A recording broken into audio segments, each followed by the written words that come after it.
వస్తాయి. అండ్ ఇంకా నెక్స్ట్ సబ్జెక్ట్లోకి వెళ్తే వివి లక్ష్మీనారాయణ గారు జేడీ లక్ష్మీనారాయణగా సుపరిచితులు. వారు ఒక ట్వీట్ చేశారు, అంటే చాలా సెన్సిబుల్ ట్వీట్. ఆయన అన్నది ఏంటంటే, కాల్పుల విరమణ వెనక ఉండాల్సిన ఒప్పందాలేంటి, ఎంతమందిని ఎలా అప్పజెప్పాలి, ఎందుకు అప్పజెప్పాలి, ఇవన్నీ కూడా మెన్షన్ చేస్తూ ఆయన ప్రైమ్ మినిస్టర్ ఆఫీస్కి ఒక లెటర్ కూడా పంపించారు. అంటే ఒక సామాజిక బాధ్యతగా తీసుకున్నారు. ఈరోజు మన చేతికి ఒక అవకాశం దొరికింది. లక్ష్మణ్ గారు అనేది అదే, చేతికి ఒక అవకాశం దొరికింది. మనం పీఓకేని ఆక్యుపై చేసుకోవాలి. ఆ విషయం పక్కన పెడితే అసలు ముందర ఉగ్రవాదులు అప్పగింత, ఇంక్లూడింగ్ జనరల్ మునీర్. సరే, ఆయన వరకు ఉగ్రవాదుల వరకే మాట్లాడారు. బట్ ప్రజలు అడుగుతున్నది ఏంటంటే 98% భారతదేశ ప్రజలు జనరల్ అసీం మునీర్ను కూడా ఈసారి తీసుకొచ్చి ఇక్కడే ఆయన ప్రాసిక్యూషన్ అంతా భారతదేశంలో నడవాలి. ఈ అప్పగించే ప్రక్రియ మరి ప్రపంచ పోలీస్ చేస్తాడా? ఆయన చేసేలాగా ఆయన మీద ఒత్తిడి పెరగాలంటే ముందర మనమందరం ఏకం అవ్వాలి అని చెప్పేసి లక్ష్మీనారాయణ గారి విజువల్స్ కూడా మనం చూడొచ్చు. ఆయన అర్జీ చేసింది అదే ప్రైమ్ మినిస్టర్ ఆఫీస్కి. ఆయన లెటర్ రాస్తూ అండ్ సోషల్ మీడియాలో కూడా ఆయన పోస్టు ఇప్పుడు బాగా వైరల్ అవుతుంది. అంటే సామాన్య భారతీయుడి గుండెల్లో ఎలాంటి వేదన ఉందో అదే వేదనని ఆయన రిఫ్లెక్ట్ చేశారు. మొత్తం ఎంటైర్ సమాజం 98% భారతీయులు, అంటే ఒక 2% ఎలాగో పాకిస్తాన్ అనుకూలు ఉంటారు ఇక్కడ, అందుకని ఆ మాట చెప్తున్నాను. 98% భారతీయులు వేదన ఇది. ఈరోజు మనకు ఒక అవకాశం వచ్చింది కదా, మనం ఎందుకు చేసుకోలేకపోయాం?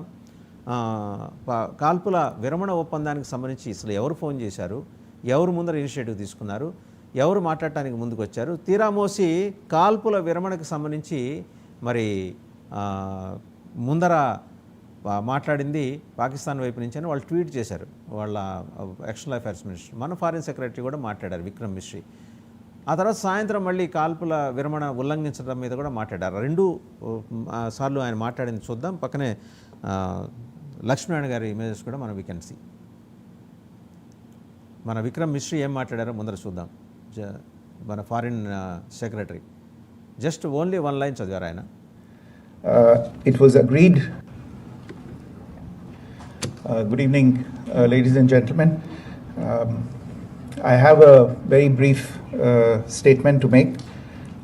Following that, as you know, there will be a briefing by my colleagues from the military. The Director General of Military Operations of Pakistan called the Director General of Military Operations of India at 15:35 hours earlier this afternoon. It was agreed between them that both sides would stop all firing and military action on land and in the air and sea with effect from 1700 hours Indian Standard Time today. Instructions have been given on both sides to give effect to this understanding. The Directors General of Military Operations will talk again on the 12th of May at 1200 hours. Next evening ఏం మాట్లాడారో కూడా చూద్దామండి ఒకసారి ఆయన. भारत और पाकिस्तान के डीजीएमओस के बीच जो पिछले कुछ दिन से चल रही सैन्य कार्रवाई को रोकने का समझौता आज शाम को हुआ था. पिछले कुछ घंटों से इस समझौते का पाकिस्तान की ओर से घोर उल्लंघन हो रहा है. भारतीय सेना जवाबी कार्रवाई कर रही है और इस सीमा अतिक्रमण से निपट रही है. ये अतिक्रमण अत्यंत ही निंदनीय है और पाकिस्तान इनके लिए जिम्मेदार है. हमारा मानना है कि पाकिस्तान इस स्थिति को ठीक से समझे और इस अतिक्रमण को रोकने के लिए तुरंत उचित कार्रवाई करे. రైట్. సో 2 సందర్భాలు ఆయన మాటని చూసాం. కాల్పుల విరమణకు సంబంధించి పాకిస్తాన్ డైరెక్టర్ జనరల్ మిలిటరీ ఆపరేషన్స్కి ఆయన నుంచి మన డీజీఎంఓకి ఫోన్ వచ్చింది. సో కాల్పుల విరమణకి పరస్పరం అంగీకరించాం. ఫోన్ వచ్చింది, అంగీకరించారు. ఇప్పుడు అదే ప్రస్తావన ఇక్కడ లక్ష్మణ్ గారు చేసేది ఏంటంటే, ఓకే అంగీకరించారు. లక్ష్మణ్ గారు ఏమంటున్నారు, past ceasefire under foreign country mediation led to no real peace. లోగడ ఇలాంటి సందర్భాల్లో ఇలా మధ్యవర్తిత్వం వహించినప్పుడు మనం we did not experience peace, శాంతిని మనం చూడలా, only gave Pakistan time to regroup terrorist. చాలా క్లియర్గా చెప్పారు లక్ష్మీనారాయణ గారు. ఇదంతా కూడా ఏంటంటే మళ్ళీ వాళ్ళు రీగ్రూప్ అవడానికి టెర్రరిస్టులకి సహకరించింది ఈ టైం అంతా.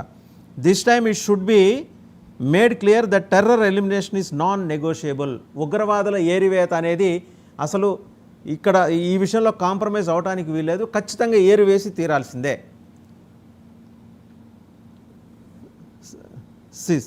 ceasefire must come with conditions, hand over Dawood Ibrahim, Masood Azhar, Hafiz Saeed, Lakwi and others. International monitoring of terror crackdown ఉండాలనేది కూడా ఆయన చాలా స్పష్టంగా కేటగిరికల్గా చెప్పారు. దీని మీద ఆయన చేస్తున్న సామాజిక ఉద్యమానికి in fact across the Telugu states ఆయనకి ఇప్పటికే సపోర్ట్గా నిలబడ్డారు.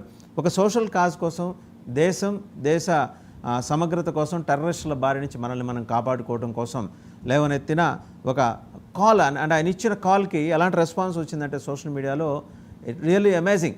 లక్ష్మీనారాయణ గారు, మేము మీ అంబడే ఉంటాం, మీతో పాటే మీరు చేపట్టిన ఈ ఇనిషియేటివ్కి మా మద్దతు ఇస్తాం. సోషల్ మీడియాలో దీనికి సంబంధించిన ఉద్యమానికి మద్దతుగా నిలుస్తూ ప్రైమ్ మినిస్టర్ ఆఫీస్కి లెటర్స్ రాయడానికి ఆల్రెడీ చాలామంది సంసిద్ధత వ్యక్తం చేస్తున్నారు. ఇప్పుడు మనం లైవ్ చూద్దాం.